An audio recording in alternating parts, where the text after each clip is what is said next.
Dream big, start small. Today, we're diving into a really powerful strategy for tackling those massive goals, the ones that feel completely out of reach. It's all about a concept that can change everything: the art of the micro win.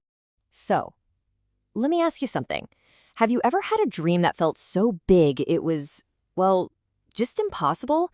You're kind of looking at this mountain of an ambition from way down at the bottom, and you just think, where do I even begin? It's a feeling we all know. To make this super clear, let's talk about Leela. Her dream was huge, to see the world, experience new cultures, the whole shebang. But her reality? She was a broke college student. That huge gap between the dream and the reality, man, it can feel absolutely paralyzing. And that's the feeling right there, isn't it? Stuck, just frozen. Your dream feels so massive, and where you're starting from feels so small, that taking any action at all seems completely pointless. You start to think, why even bother? But then, for Leela, there was a turning point.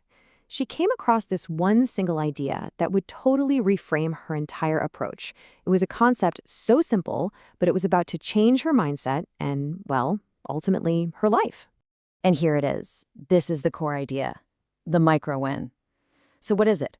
A micro win is just a small, simple goal that you can easily achieve. See, it's not about conquering the entire mountain in one goal. It's about engineering a small victory for yourself right now to build momentum and to build confidence.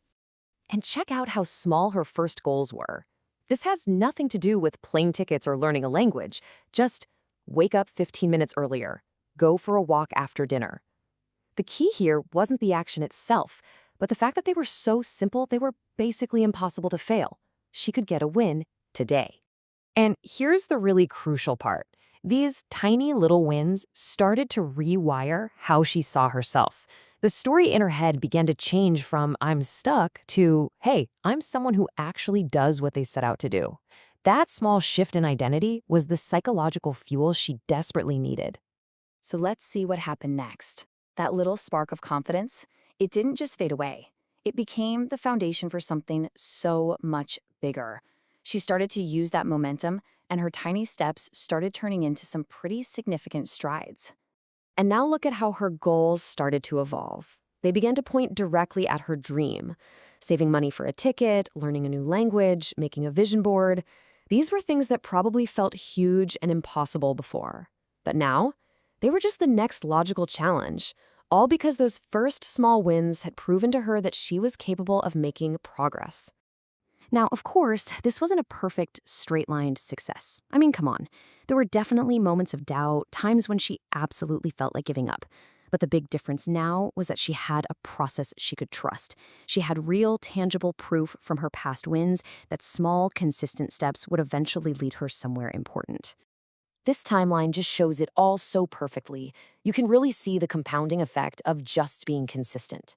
It all started with something tiny on day one. But that momentum grew, and it turned into a savings fund, then a language course. And then, years later, you see the ultimate result of all those small efforts added up. Which brings us to the payoff. This is the moment where all those tiny accumulated efforts finally come together and become the one thing she dreamed of from the very, very beginning. And there it was. Years after setting that first simple goal of waking up 15 minutes earlier, Leela was standing right there in front of the Eiffel Tower. The dream that had once felt so impossible was now her reality. And standing there, she had this huge epiphany, this incredible, life-changing moment. It wasn't the result of one giant leap. It was the sum of hundreds of tiny, simple, almost insignificant steps. It all started with one single micro-win. So you see, Lila's story isn't just about travel. It's a blueprint for achieving any major goal you have. So let's bring this all back to you.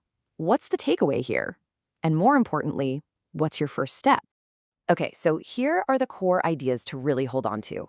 First, start so small you can't possibly fail. You're literally manufacturing confidence for yourself. Second, use that confidence as fuel for slightly bigger goals. Let the small wins build on each other. Third, trust the process, especially when doubt creeps in, and it will. And finally, never, ever forget that every huge journey is really just a long series of small, consistent steps. So, as we wrap this up, I'll leave you with this question. Whatever your personal Eiffel Tower is, maybe it's starting a business, writing a book, getting in shape, it's waiting for you.